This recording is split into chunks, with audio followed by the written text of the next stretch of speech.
तो राधे राधे दोस्तों, कैसे हैं आप लोग। उम्मीद करता हूं बढ़िया होंगे, स्वस्थ होंगे एवं मस्त होंगे। तो आज के इस वीडियो में पढ़ेंगे हम लोग दूरी और विस्थापन। इसके पिछले वीडियो में बता चुका था कि गति क्या होती है, गति कितने प्रकार की होती है और गति कैसी पद होती है। गति एक सापेक्ष पद होता है, यानी कि एक वस्तु किसी दूसरे व्यक्ति के लिए रुका हुआ हो सकता है और किसी दूसरे व्यक्ति के लिए वो मोशन में भी हो सकता है। यानी कि किसी वस्तु की गति पोजीशन जो होता है ना, वो डिपेंड करता है फ्रेम ऑफ रेफरेंस पे। ठीक है, तो आज हम लोग पढ़ेंगे दूरी और विस्थापन। दूरी क्या होता है और विस्थापन क्या होता है, एकदम डिटेल में समझेंगे, एकदम आसान भाषा में समझेंगे। और मैं गारंटी दे रहा हूँ कि इस वीडियो को लास्ट तक देखने के बाद दूरी और विस्थापन से संबंधित कोई भी किसी प्रकार की परेशानी नहीं होगी। तो बस आपको वीडियो में लास्ट तक बने रहना है। ठीक है, आ जाइए देखते हैं दूरी और विस्थापन क्या होता है। सबसे पहले बात करूंगा दूरी की। दूरी यानी कि डिस्प्लेसमेंट, सॉरी डिस्टेंस। डिस्टेंस क्या होता है, दूरी किसे कहते हैं, ध्यान सुनिएगा। जैसे मान लो कोई वस्तु है एक, या कोई भी व्यक्ति है, इसने चलना प्रारंभ किया पॉइंट ए से, इसने गया पॉइंट बी तक। ठीक है ना, ये x1 डिस्टेंस चला पॉइंट बी तक। फिर यहाँ से कुछ दूर और आगे गया x2 डिस्टेंस चला सी तक। फिर यहाँ पे आ गया A B C D point पे आ गया और चला x3 डिस्टेंस, इतना दूर चला। फिर यहाँ पे आ गया, ये ई बिंदु है और ये मैं बोल दिया कि x4 डिस्टेंस है। यानी कि ये जो व्यक्ति है, यहाँ पे कोई व्यक्ति है नन्हा मुन्हा और ये चल रहा है। इसने ए से बी तक गया, x1 दूरी चला। फिर बी से सी तक गया, x2 दूरी चला। सी से डी पे गया, x3 दूरी चला। और डी से ई पे गया, x4 दूरी चला। मैं बात करूँ इसकी दूरी की, ये कितना दूरी तय किया, यानी कि इसने इस पूरे मार्ग में यहाँ से लेकर यहाँ तक जितनी भी ये लंबाई तय की होगी मार्ग की, उसको क्या बोलते हैं हम लोग, दूरी। दूरी क्या होती है, फिर एक बार, दूरी क्या होती है, किसी भी वस्तु द्वारा तय की गई मार्ग की कुल लंबाई होती है। दूरी क्या होगी, ये प्लस ये प्लस ये प्लस ये।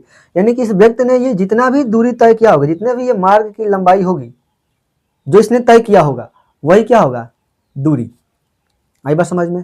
तो दूरी क्या होता है, दूरी का परिभाषा कैसे देंगे, लिख सकते हैं वीडियो को पॉज करके। किसी वस्तु द्वारा तय की गई मार्ग की कुल लंबाई को ही दूरी कहा जाता है। दूरी क्या होता है, किसी वस्तु द्वारा या व्यक्ति द्वारा तय की गई मार्ग की कुल लंबाई को ही दूरी कहा जाता है। ठीक है, तो मैं पूछूं कि इसकी दूरी कितनी होगी, तो दूरी कैसे निकालेंगे। दूरी से क्या होगा, x1 plus x2 plus x3 plus x4, यही तो होगी मार्ग की कुल लंबाई। क्या होगी, ये प्लस ये प्लस ये प्लस ये, यानी कि यहाँ से यहाँ तक गया, प्लस यहाँ से यहाँ तक गया, प्लस यहाँ से यहाँ तक गया, फिर यहाँ से यहाँ तक गया। यानी कि टोटल दूरी को क्या कर देंगे, जोड़ देंगे। बोलो, तो हमें पूरा दूरी मिल जाएगी, इसने कितना दूरी तय किया है। अगर मैं इस पूरे मार्ग की लंबाई को जोड़ दूँ तो क्या मिलेगी, इसकी दूरी, ये कितना दूरी तय किया है। आई बात समझ में। और विस्थापन क्या होता है, विस्थापन की बात करेंगे। विस्थापन क्या होता है, विस्थापन भी समझ लो इधर। विस्थापन यानी कि डिस्प्लेसमेंट।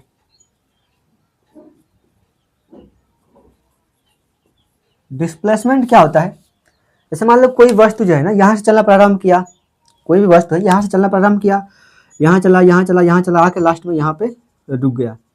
यानी कि चलना उसने यहाँ से प्रारंभ किया था और अंतिम में आके यहाँ पे रुक गया।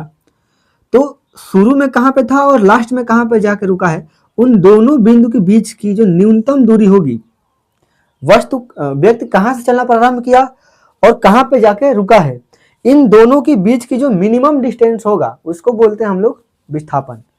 आई बात समझ में। विस्थापन क्या होता है, परिभाषा कैसे देंगे इसका। विस्थापन क्या होगा, किसी भी वस्तु द्वारा तय की गई किसी वस्तु की प्रारंभिक स्थिति और अंतिम स्थिति के बीच की जो न्यूनतम दूरी होगी ना, उसी को बोलते हैं विस्थापन। विस्थापन क्या होता है, किसी वस्तु की प्रारंभिक स्थिति तथा अंतिम स्थिति के बीच की न्यूनतम दूरी को ही विस्थापन कहा जाता है। यानी कि इस व्यक्ति का विस्थापन क्या होगा, केवल ये डिस्टेंस, यहाँ से ये जो दूरी होगी ना, वही क्या होगा, विस्थापन। ये कुछ भी हो सकता है, ठीक है ना, क्वेश्चन करेंगे तो बताएंगे हम लोग। तो विस्थापन क्या होता है, किसी वस्तु की प्रारंभिक स्थिति और अंतिम स्थिति के बीच की न्यूनतम दूरी होती है। ठीक है ना, और सॉरी विस्थापन होता है, और दूरी क्या होता है, उसने जितना भी मार्ग तय किया होगा उस मार्ग की कुल लंबाई को ही क्या बोलते हैं, दूरी। आई समझ में? दूरी क्या होती है, किसी वस्तु द्वारा तय की गई मार्ग की कुल लंबाई होती है। और विस्थापन क्या होता है, किसी वस्तु की प्रारंभिक स्थिति और अंतिम स्थिति के बीच की न्यूनतम दूरी होती है विस्थापन। कोई दिक्कत? आज इस पे एग्जाम्पल समझते हैं, एग्जाम्पल से समझते हैं। एग्जाम्पल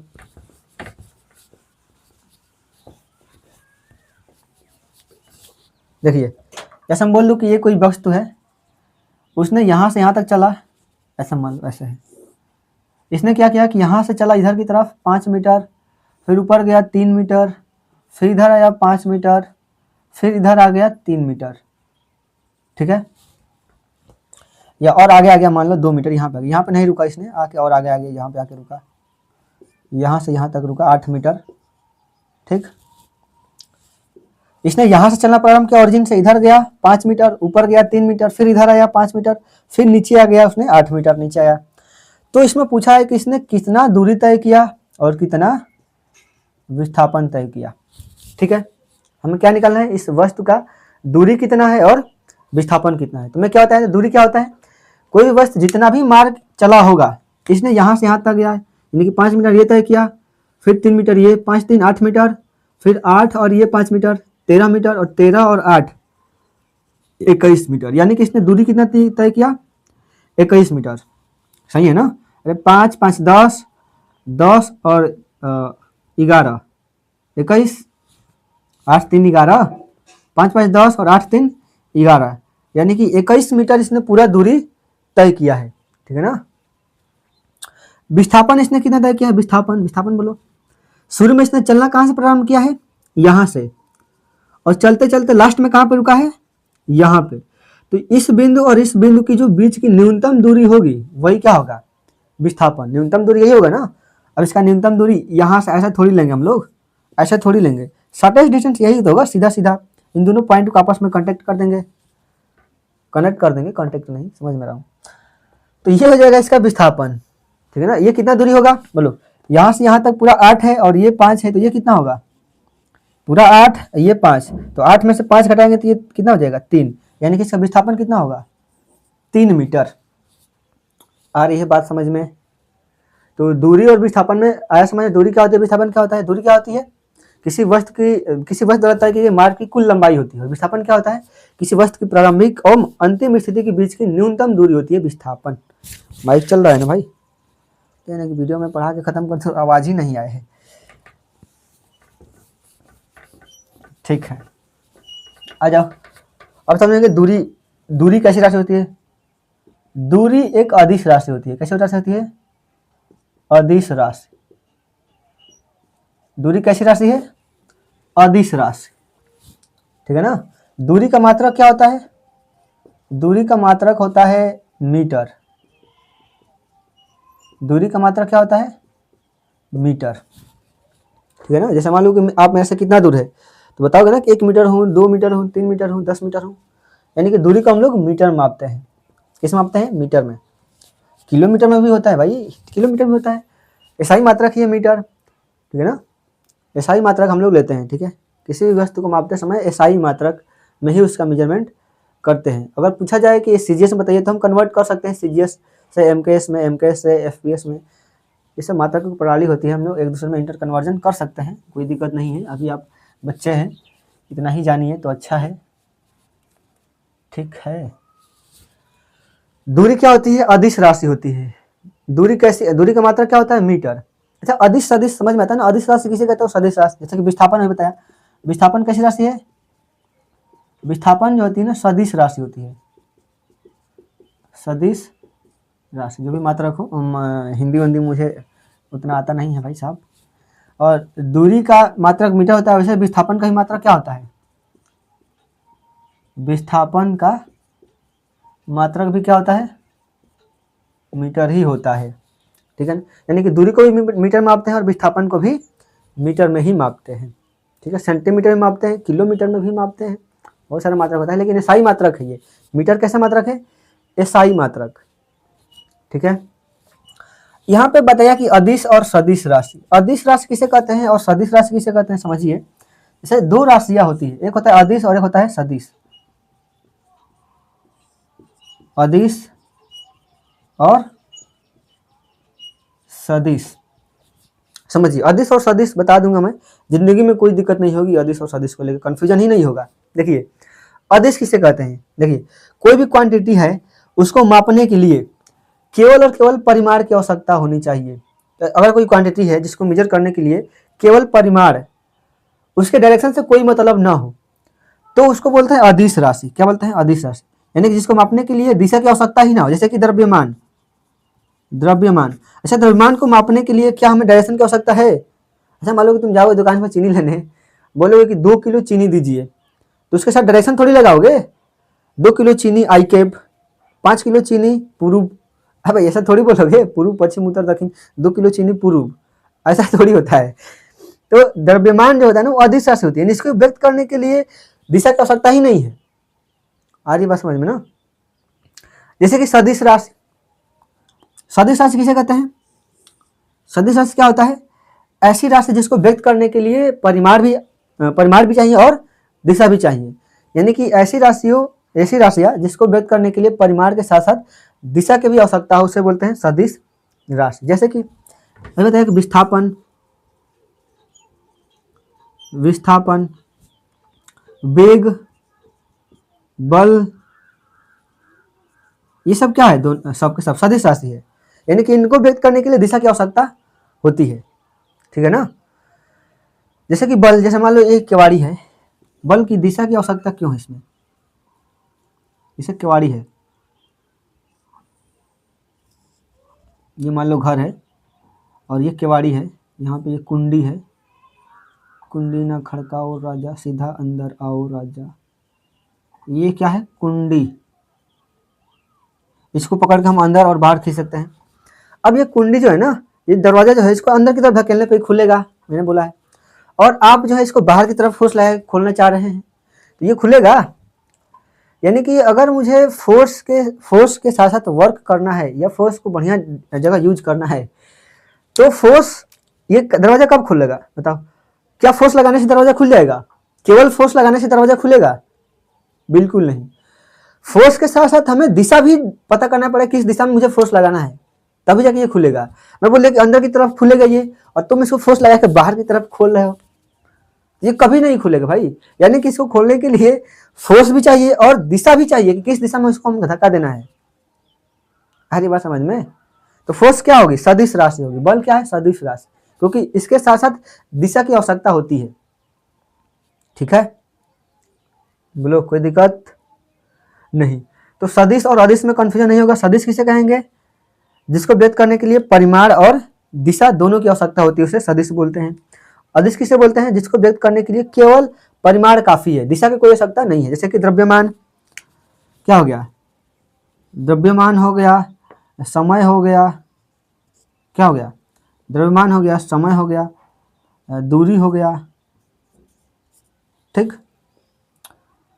तो ये सब क्या है? अदिश राशि है। ये सब क्या है? अदिश राशि। इनको व्यक्त करने के लिए दिशा की आवश्यकता नहीं होती है और इनको व्यक्त करने के लिए दिशा की आवश्यकता होती है, ठीक? अब एक बात और इंपॉर्टेंट बात, हर सदिश राशि जो होती है ना, हर वो क्वांटिटी जिसमें दिशा हो वो सदिश नहीं होती है। ऐसा क्यों? सदिश होने के लिए एक क्राइटेरिया भी है, एक नियम भी है। सदिश जो होता है ना, सदिश तभी कोई भौतिक राशि सदिश तभी कहलाएगी ना जब वो 3 चीजों को फॉलो करे। कोई भी क्वांटिटी सदिश कब कहलाएगी? पहली बात कि उसके अंदर परिमाण होना चाहिए। क्या होना चाहिए? परिमाण। दूसरी बात कि उसमें दिशा होनी चाहिए।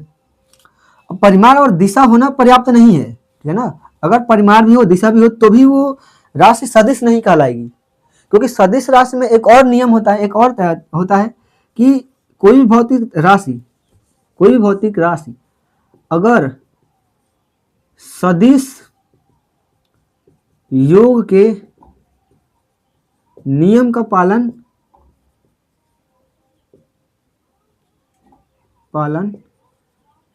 करनी चाहिए। कोई भी भौतिक राशि सदिश कब कहलाएगी? जब उसमें परिमाण भी हो दिशा भी हो और वो सदिश योग के नियम का पालन करे, तभी हम बोलेंगे कि वो सदिश है, ठीक है ना? तो बस ये दिमाग में कॉन्सेप्ट मत बैठा लेना कि जिसमें परिमाण और दिशा हो वही सदिश कहलाएगी, ऐसा कुछ नहीं है। परिमाण और दिशा रहेगा केवल, और ये नियम फॉलो नहीं करेगी तो सदिश राशि नहीं होगी, ठीक है ना। जैसे कि हम लोग वो पढ़ते हैं विद्युत धारा, विद्युत धारा सदिश राशि नहीं है, उसमें दिशा होता है, परिमाण भी होता है, लेकिन वो सदिश नहीं होती। ये ऐसा क्यों होता है, ये सब 11th में आएंगे या 12th में तो पता चल जाएगा, ठीक है। अभी बस याद रखिए कि कोई भी भौतिक राशि सदिश कब कहलाएगी, जब उसके अंदर परिमाण भी हो, दिशा भी हो और सदिश योग का नियम का पालन करे तो ही वो सदिश कहलाएगी, अन्यथा वो सदिश नहीं होगी। अब कुछ लोग दिमाग में ये कंसेप्ट बैठा लेते हैं कि आपने बोल दिया कि सदिश का डेफिनेशन होता है कि ऐसी राशि जिसको व्यक्त करने के लिए परिमाण और दिशा की आवश्यकता होती है उसे सदिश बोलते हैं, ऐसा कुछ नहीं है, ठीक है ना। ये गलत आप कंसेप्ट पढ़ाया जाता है। सदिश वही होगी जो इन तीनों नियमों का पालन करे, इन तीनों चीज़ों, 3 क्राइटेरिया का पालन करे, आई बात समझ में। और अदिश में तो वही है कि केवल परिमाण काफ़ी है इसमें, ठीक है ना। अगर केवल परिमाण है तो उसको बोलते हैं अदिश राशि। आई होप कि सदिश और अदिश में कोई कंफ्यूजन नहीं होगी। अब आ गई बात समझ में, तो आगे चले, बोलो। तो ये रहा सदिश और अदिश। आज हम लोग दूरी और विस्थापन पे और कुछ बढ़िया बढ़िया मजेदार सवाल कर लेते हैं। तो इस दूरी और विस्थापन में याद करने वाला पॉइंट क्या है, दूरी और विस्थापन का परिभाषा क्या होता है, दूरी का मात्रा क्या होता है और विस्थापन का मात्रा क्या होता है, दूरी कैसी राशि है और विस्थापन कैसा राशि है। अब हम देखेंगे दूरी और विस्थापन में अंतर, दूरी और विस्थापन में अंतर, इसी में अंतर मैं ऐड कर दे रहा हूं, ठीक है ना। पहला अंतर तो यही हो जाएगा कि दूरी अदिश राशि है और विस्थापन सदिश राशि है। कैसी राशि है, विस्थापन सदिश राशि है। दूसरा अंतर, दूरी जो होता है ना, दूरी हमेशा धनात्मक होता है, दूरी सदैव धनात्मक होता है, ठीक है। अगर कोई वस्तु मोशन में है तो उसका दूरी जो होगा हमेशा धनात्मक हो, यानी कि कुछ बढ़ता ही जाएगा, ठीक है ना। अरे बस समझ में। जबकि विस्थापन क्या होता है, विस्थापन धनात्मक भी होता है, ऋणात्मक भी होता है तथा शून्य भी होता है, ठीक है। दूरी क्या होता है, सदैव धनात्मक होता है, लेकिन विस्थापन धनात्मक भी होता है, ऋणात्मक भी होता है और शून्य भी होता है। ऐसा क्यों, जैसे मान लो ये चतुर्थांश है, कोई व्यक्ति इधर जा रहा है, इधर जा रहा है, इधर जा रहा है, ठीक है।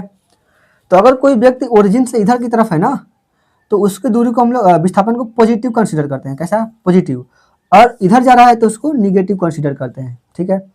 और दूरी तो हमेशा क्या होगा, ऐड होगा ना। जैसे मान लो यहाँ से यहाँ तक चला, ये यहाँ से यहाँ तक गया, फिर यहाँ से यहाँ तक गया, तो टोटल डिस्टेंस कितना होगा, ये प्लस ये प्लस ये प्लस ये, सबको जोड़ देंगे, ठीक है। यानी कि दूरी कभी निगेटिव नहीं हो सकती, हमेशा पॉजिटिव ही रहेगी, आई बात समझ में।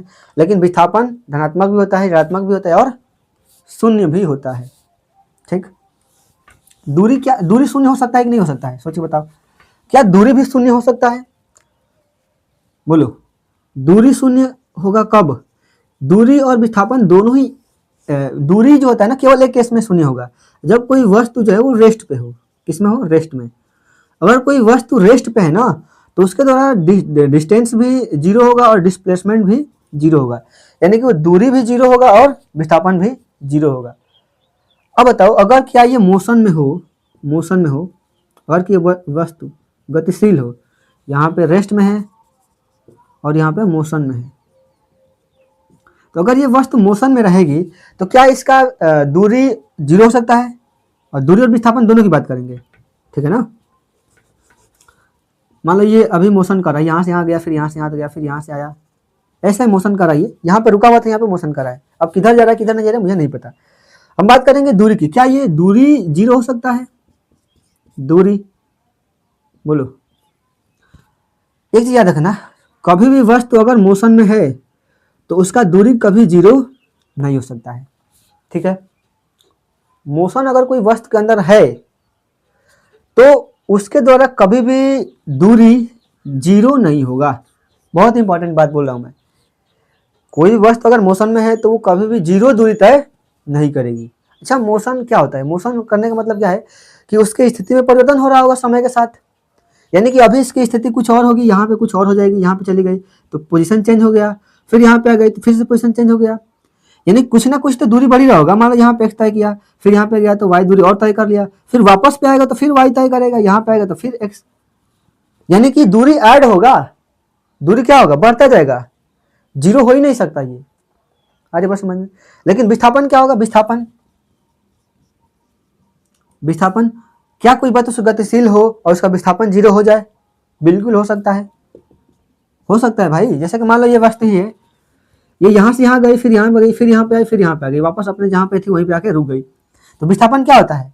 प्रारंभिक स्थिति और अंतिम स्थिति के बीच की न्यूनतम दूरी होती है, यानी कि शुरू भी यहीं से किया था और आके यहीं पे रुक गया, तो स्टार्टिंग पॉइंट भी वही है और एंडिंग पॉइंट भी वही है, यानी कि इसने विस्थापन क्या होगा? जीरो होगा। जहां से वो चलना प्रारंभ किया वहीं पे आके रुक गया, तो उन दोनों के बीच की दूरी क्या होगी? जीरो ही तो होगी। बोलो, यानी कि विस्थापन जीरो हो सकता है। अगर कोई वस्तु गतिशील है तो उसके द्वारा विस्थापन जीरो हो सकता है, लेकिन दूरी जीरो नहीं होगा। वैसे ही अगर वस्तु रेस्ट पे है तो दूरी और विस्थापन दोनों ही जीरो होगा। ठीक है, बोलो, कोई दिक्कत बिल्कुल भी नहीं होनी चाहिए। आई होप कि समझ में आ गया होगा। बोलो, तो ये दूरी और विस्थापन में अंतर है कुछ, इसको आप नोट कर सकते हैं।